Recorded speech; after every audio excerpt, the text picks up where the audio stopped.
प्रभु तेरा, मैं किसी के दर क्यों जाऊं। जब प्यार मिला प्रभु तेरा, मैं किसी के दर क्यों जाऊं। तेरा द्वार ही तेरा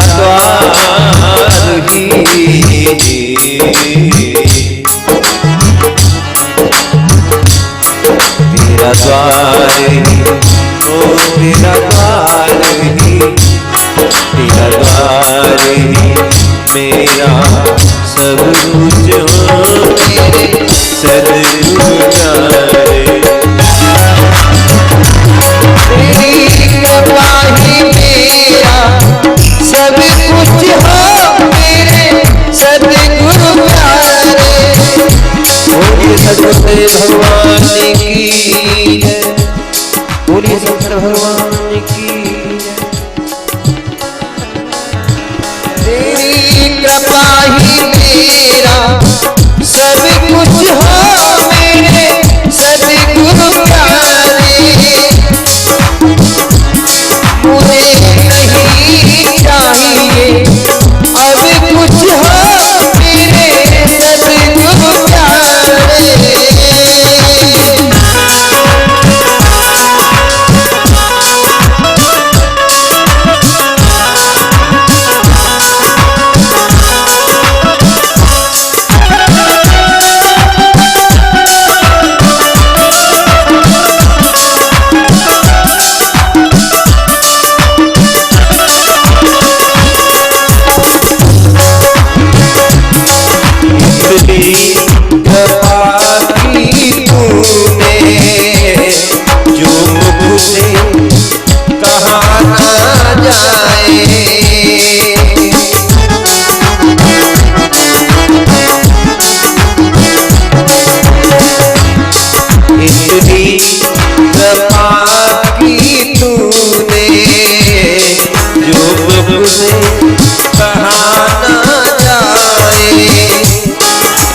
जब मैं याद करूँ तो मेरा हृदय भर भर आए।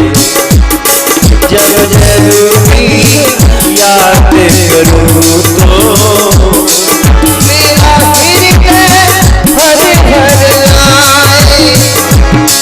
ये दास कहे, ये दास कहे, क्या कुछ हो, मेरे सद्गुरु प्यारे।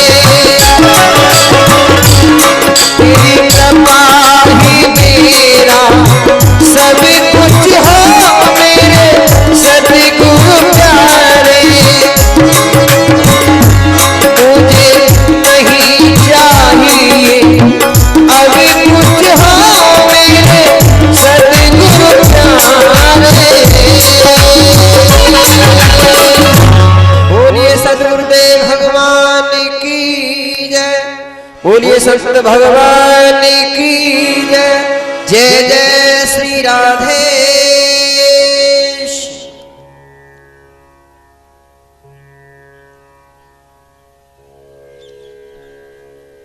हरि ओम।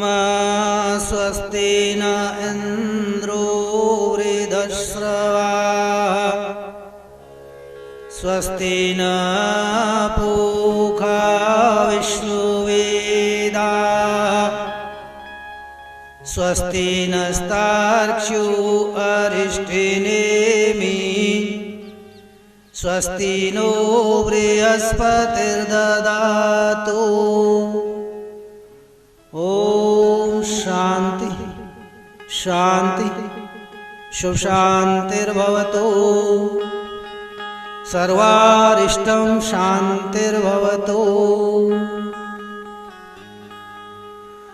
बोले सच्चिदानंद भगवान की जय, सतगुरुदेव भगवान की जय, श्री वेदव्यास जी महाराज की जय, श्री सुखदेव जी महाराज की जय, श्रीमद् भागवत महापुराण की जय। सर्व संत हरि भक्तों की जय। जय जय श्री राधे।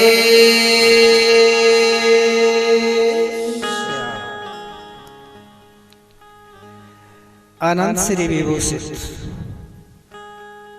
परम श्रद्धे साक्षात विवेक वैराग्य और त्याग की मूर्ति, तपो मूर्ति श्री सतगुरुदेव भगवान के युगल पावन चरण कमलों में पुनः पुनः नतमस्तक होते हुए आत्मानुरागी सभी संत वृंद, श्रद्धा मई मेरी मातृशक्ति, भगवत कथा रसिक प्रबुद्ध श्रोतागण, मैं इस पावन बेला में आप सबका हार्दिक अभिवादन करता हूं, सम्मान करता हूं और सबके प्रति शुभ कामना करते हुए सबको मैं नमन करता हूं। मैं कुछ कहने से पहले उच्च स्वर से आसपास जो इधर उधर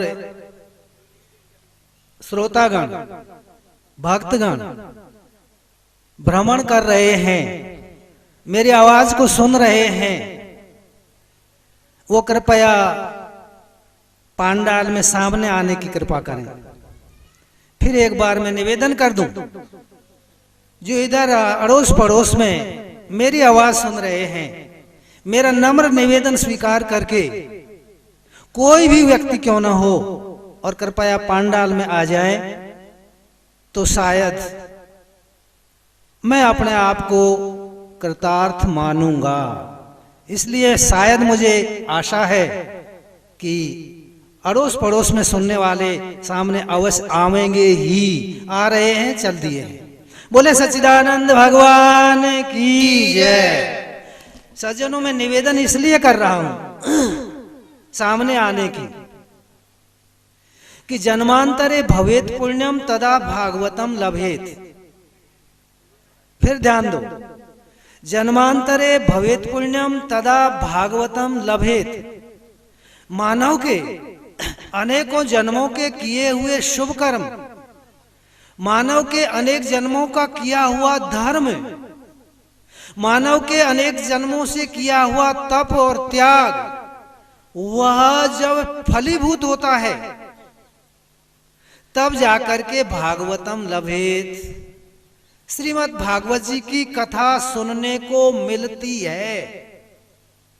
अब नेगेटिव अर्थ लगा लो, जन्मांतरों के पाप उदय होते हैं तब भगवान की कथा से विमुख होना पड़ता है। जयराम जी की,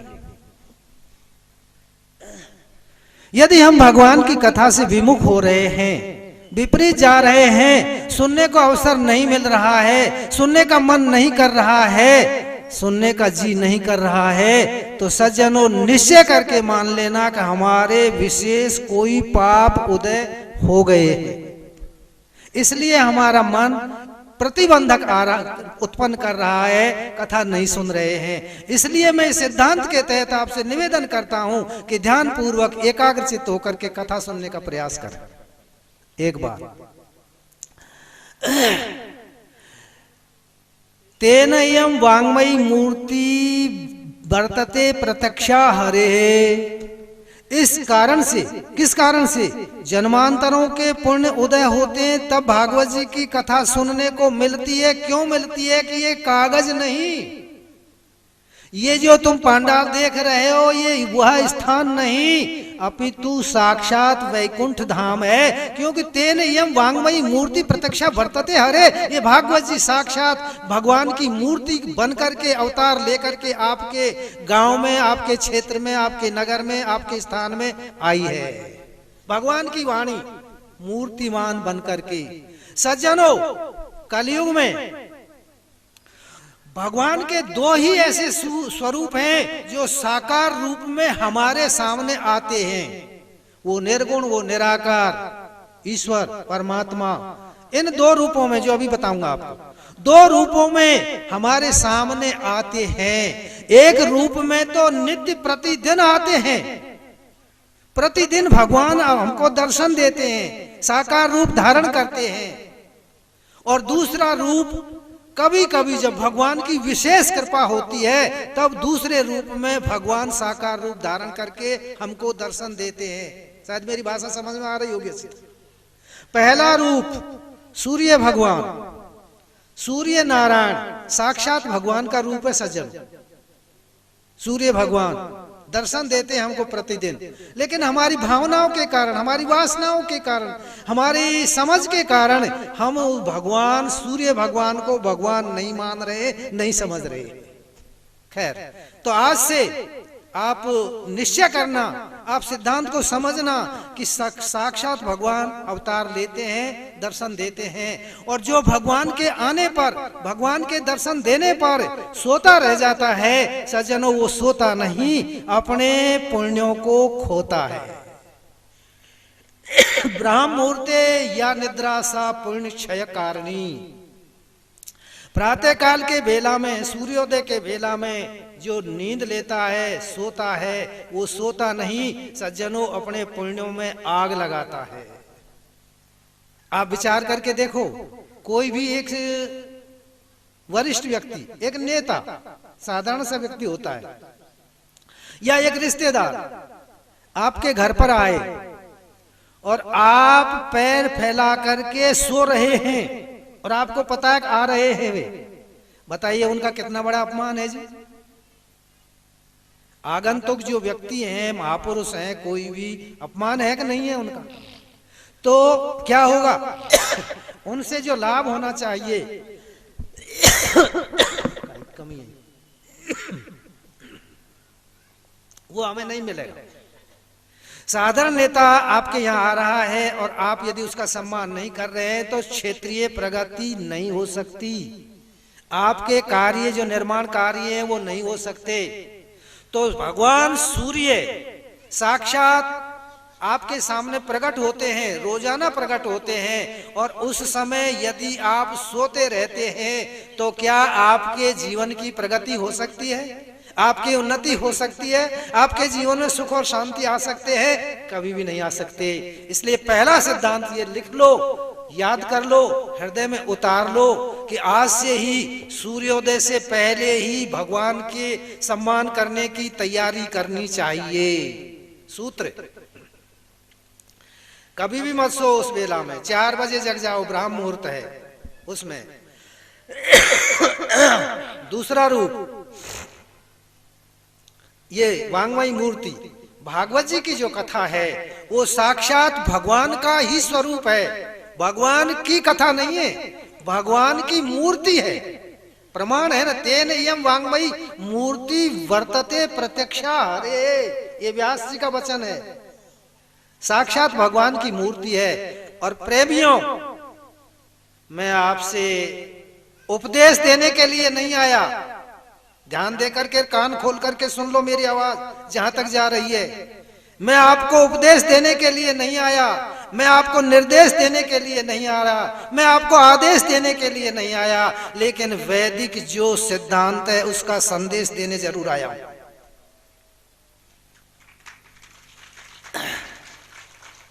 तो जब भगवान की मूर्ति हमारे सामने है, आई है, और फिर यदि हम उसका सम्मान नहीं करते हैं, उसके दर्शन नहीं करते हैं, परिक्रमा नहीं देते हैं, तो किसका परिणाम है ये आप ही सोच लेना। तो अब मैं प्रमाण से बताऊंगा आपको, ध्यान दो।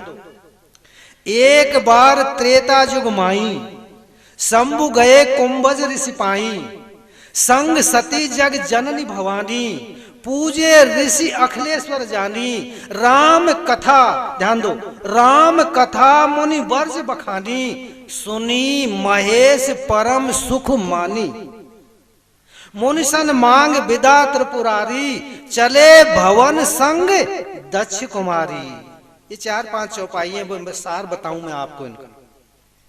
क्यों कहना चाह रहा हूं कि भागवत जी के आने पर हमारे क्षेत्र में, हमारे नगर में, हमारे गांव में, हमारे स्थान में भागवत जी का आगमन होने पर, कान खोल के सुनो, भागवत जी का आगमन होने पर यदि हम भागवत जी का सम्मान नहीं कर रहे हैं, श्रवण नहीं कर रहे हैं, तो क्या दशा होगी? जो सती जी की दशा हुई थी वही दशा सज्जनों उन लोगों की होगी। क्यों? वैदिक संदेश है, इसलिए मैं दुख के साथ में कह रहा हूं। तो एक बार त्रेता युग माई शंभु गए कुंभज ऋषि, अगस्त ऋषि के पास में गए। भगवान अगस्त ऋषि जी ने भगवान शंकर का सम्मान किया, पूजा किया, और पूजा करने के बाद में भगवान की कथा सुनाना प्रारंभ कर दिया। बोले जी शंकर भगवान ने तो यहाँ पूछा ही नहीं और अगस्त ऋषि जी ने भगवान की कथा सुनाना क्यों प्रारंभ किया? भाई श्रोता को आवश्यकता होती है तभी तो कथा सुनानी चाहिए। तो यहाँ सिद्धांत कहता है कि जिसकी पूजा की जाती है, ध्यान दो, जिसकी पूजा की जाती है उसको हमारी यथाशक्ति वही चीज समर्पित करते हैं, उपहार में देते हैं जो उस पूजनीय को सबसे ज्यादा प्रिय हो। आ रही समझ?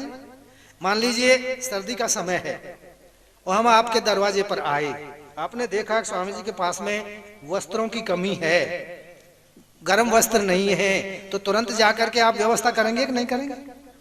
भाई गर्म वस्त्रों की व्यवस्था करो, करते हैं ना? तो क्यों? अब इस समय स्वामी जी को सर्दी लगती है इसलिए ये गर्म वस्त्र ही सबसे ज्यादा प्रिय होंगे। ऐसे ही शंकर भगवान को राम कथा से ज्यादा बढ़कर के कोई प्रिय वस्तु थी ही नहीं, इसलिए उपहार रूप में अगस्त जी ने राम कथा को ही प्रस्तुत किया, भेंट किया। जब राम कथा, भगवान की कथा शंकर भगवान को भेंट की जा रही है और वही कथा आपके लिए भेंट करने के लिए इन लोगों ने, किसी विशेष व्यक्ति ने प्रयास करके आपके सामने उपस्थित की, और यदि उस उपहार को आप स्वीकार ना करेंगे, उस भेंट को आप स्वीकार ना करेंगे, तो सिद्धांत क्या कहेगा, धर्म क्या कहेगा, परमात्मा क्या कहेगा, ये आप ही अर्थ लगाना, मैं नहीं कहूंगा। क्या कहेगा वो आप सोचो क्या होगा, और होगा शायद वही जो सती जी का हुआ था। अभी आ रहा है परिणाम।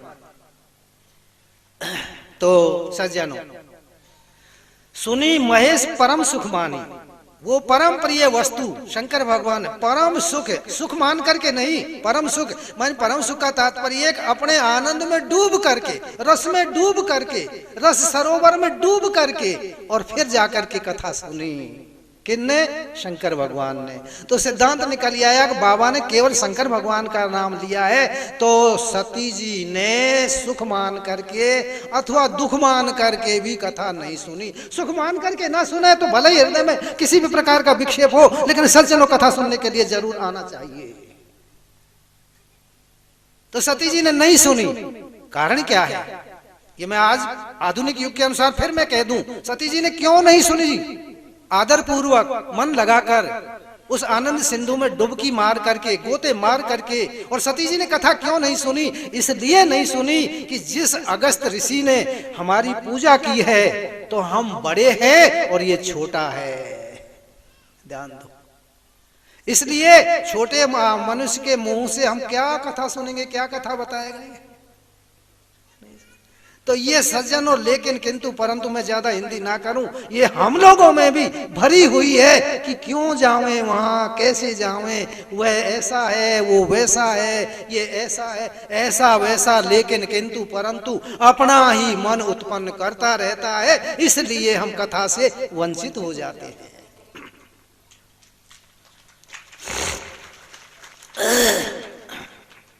और दूसरे में एतस अपराध मनः शुद्धि किंचित न विद्यते, इस भगवान की कथा से बढ़कर के मन को शुद्ध करने का साधन, उपाय संसार में कलयुग में कोई दूसरा है ही नहीं। एतस्मात् अपराध, इससे दूसरा मन शुद्ध किंचित न विद्यते, कोई साधन कामयाबी होता ही नहीं है, कोई साधन मन को शुद्ध करने वाला इससे अलावा है ही नहीं। तो मन का शुद्ध करने का तात्पर्य मन का निरोग होना। और सज्जनों, ये सांसारिक कर्मों से, सांसारिक विकारों से, काम, क्रोध, लोभ, मोह, हठ, ममता, दंभ, कपट, छल, द्वेष, पाखंड, झूठ आदि से मन बीमार हो रहा है, और उस मन बीमारी मन की बीमारी को निकालने के लिए सज्जनों ये औषधालय खुल गया है। और औषधालय में ये टैबलेट है, ये आपकी औषधि है, ले तो ठीक, ना ले तो ठीक। मन आपका रोगी जरूर है, ये आप लिख लो और आप विचार करके देखना। यदि हमारे अंदर मैंने अभी जो कहे हैं वो दुर्गुण उत्पन्न होते हैं, ईर्ष्या उत्पन्न होती है, द्वेष उत्पन्न होता है, क्रोध उत्पन्न होता है, काम उत्पन्न होता है, लोभ उत्पन्न होता है, मोह उत्पन्न होता है, ममता उत्पन्न होती है, द्वेष उत्पन्न होता है, छल कपट दंभ द्वेष उत्पन्न होते हैं, तो समझ लेना उसी अनुपात से हमारा मन रोगी है। और सज्जन, और रोगी जो मन होता है वो स्वयं का और संसार का तो भार है ही, लेकिन वो भगवान का भी भार है। भगवान को भी वो नहीं सुहाता है कि मैंने इसको क्यों नहीं सुहाता। भगवान का भार क्यों है कि मैंने इसको मेरी प्राप्ति करने के लिए भेजा था, लेकिन मेरी प्राप्ति न करके इसने इतने पाखंडों की, इतनी फौज की, इतनी माया की जो कर्मचारी हैं उनको इकट्ठा कर लिया, इसलिए मुझे भी दुख है। कौन कहता है? भगवान कहता है। कहाँ है भगवान? तेन यम वांगमयी मूर्ति प्रत्यक्षा वर्तते हरि। ये भगवान का अपमान है सज्जनों। मानो मानो मत मानो, मैं तो केवल आपसे निवेदन कर दिया, संदेश देने के लिए आपके सामने हम आए हैं। और ये जो शुभ अवसर है, मणि और कांचन का संयोग है सज्जनों। फिर समझना, मणि और कांचन, कांचन नहीं सोना, और मणि, सोना कीमती होता है और मणि बहुत कीमती होती है। और यदि दोनों एक जगह हो जाएं तो फिर कहने ही बात क्या। तो मणि मानी भगवान की मूर्ति, मणि मानी भगवान की वाणी, मणि मानी भगवान की कथा, जो अमूल्य रत्न है, जो प्रकाशक है, जो दरिद्रों का नाश करने वाली है वह, और कांचन मानी वह भी एक संत के मुख से हमको सुनने को मिलती है। तो सज्जनों, इस अवसर से बढ़कर के जीवन में कोई अवसर नहीं आ सकता, नहीं आ सकता, नहीं आ सकता। क्यों नहीं आ सकता? सुन लो, ध्यान दो, क्यों नहीं आ सकता। मैं आपको दोनों पक्षों को बता रहा हूं। अब मैं अतिशयोक्ति नहीं कह रहा, मैं कोई अर्थवाद को लेकर के नहीं चल रहा, मैं आपके विस्तृत वास्तविक जो सिद्धांत है, 100% का जो सच्चा सिद्धांत है, उसको लेकर के आपके सामने चल रहा हूं। क्या, क्यों नहीं आ सकता ऐसा अवसर? मणिकांचन का संयोग क्यों है? ये इसलिए है, एक संत की जो वाणी होती है, संत की जो वाणी होती है उसमें प्रेशर होता है, उसमें प्रभाव होता है, उसमें एक विशेष शक्ति होती है जो आवरण को भंग करती है, जो दुष्कर्मों को नष्ट करती है। संत की वाणी में बोला कहां से आ गई वो शक्ति? बोला उपासना और निज अनुभव से वह शक्ति आती है। जयराम जी की संत की वाणी, फिर मैं एक बार बोलूं पुनरुक्ति ने, संत की वाणी में वह शक्ति उपासना और उपासना करने के साथ साथ उसने जो निज अनुभव किया है वह दोनों मिलकर के फिर जाकर के वो वाणी निकलती है। इसलिए आवरण भंग करती है, इसलिए प्रकाश करती है, इसलिए दुरितों का नाश करती है। और संत से इतर चाहे वो कोई भी हो, मैं नहीं किसी की निंदा स्तुति कर रहा, चाहे पंडित हो, चाहे और कोई वक्ता हो, किसी भी प्रकार का हो, उसकी वाणी में अनुभव और उपासना नहीं होती है। तो क्या होती है उसकी वाणी में? रसना और वासना होती है सज्जनों।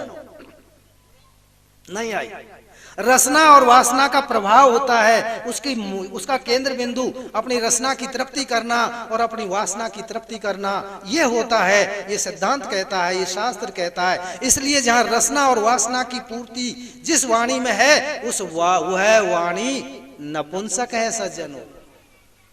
नपुंसक वाणी संतान उत्पन्न नहीं कर सकती, संतान वाणी आध्यात्मिक संपत्ति को नहीं दे सकती, संतान वाणी दैवी संपदा के गुणों को नहीं दे सकती, संतान वाणी धर्म को नहीं दे सकती, क्योंकि स्वयं ही उस रास्ते पर नहीं है, उस मर्यादा पर स्वयं नहीं है। तो फिर वो वाणी हमें क्या काम करेगी? सज्जनों, वाणी वही काम करती है जो अनुष्ठित होती है, जीवन में उतरी हुई होती है। मैं आपसे निवेदन करूं, एक माता कौन सी जो चौथे नंबर की, अर्थात गणिका, में सीधे शब्दों में कहूं, एक गणिका, और फिर वो पतिव्रत धर्म का उपदेश दे कि पतिव्रत धर्म का पालन करना चाहिए, माताओं को ऐसा करना चाहिए, पति ही परमात्मा होता है, दूसरे पति से कभी भी भूल करके नेत्र भी नहीं मिलाने चाहिए, वार्ता भी नहीं करनी चाहिए, स्वप्न में भी उसके दर्शन नहीं करने चाहिए। कौन? गणिका ऐसा उपदेश दे। क्या वो उपदेश सार्थक होगा जी? बोलो क्या राय आप? नहीं होगा। यदि वो सच्चा होता तो स्वयं फिर उसको क्यों न बरतती, स्वयं उस काम को क्यों न करती। नहीं ऐसा। इसलिए उस वाणी में शक्ति नहीं होती सज्जनों। इस वाणी में शक्ति इसलिए होती है कि ये अपने जीवन में उतार करके फिर उस वाणी को निकालती है। ये गुरुजनों से सुन करके, गुरुजनों से कुट करके, गुरुजनों से पिट करके, गुरुजनों की ठोकर खा करके, गुरुजनों की लंगोटी धो करके फिर उस वाणी को ला करके आपके सामने रखते हैं। इसलिए उसमें शक्ति होती है, ये मसाला उसमें आ जाता है, इसलिए उसमें शक्ति होती है सज्जन वाणी में। आइए आ जाओ सती जी के प्रकरण में। तो सती जी ने भगवान की कथा का सम्मान नहीं किया, भगवान की कथा नहीं सुनी। ठीक है, कोई बात नहीं।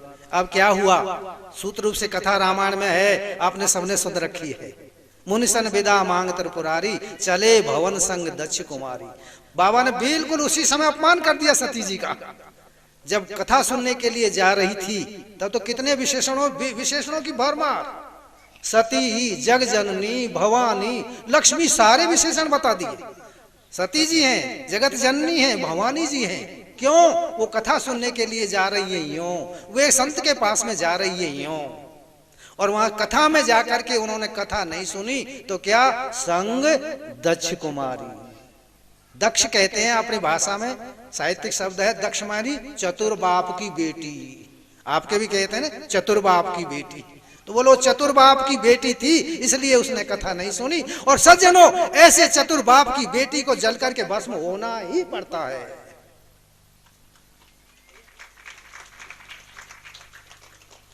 तो परिणाम तो आपने सुन रहा है, यज्ञ में गई है, भस्म होकर के खत्म हो गई है। इसलिए मैं तो फिर आपसे निवेदन करते हुए, आपसे मानी जो लेकिन किंतु परंतु लग रही है वहां बिल्कुल साफ में, मैं आपका हूं, आप मेरे हैं, इसलिए मैं कह रहा हूं। जहां लेकिन किंतु परंतु लग रही है वहां विशेष रूप से कहूंगा। दूसरा फिर सुन लो, दूसरा वैदिक वहीं से,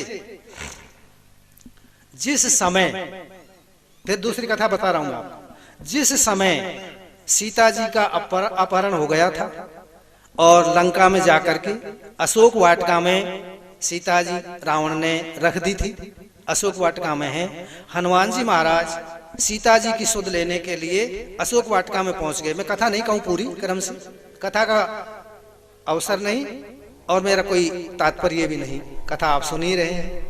लेकिन मैं उसका सिद्धांत, उसका सूत्रेण उसको मैं बताऊं।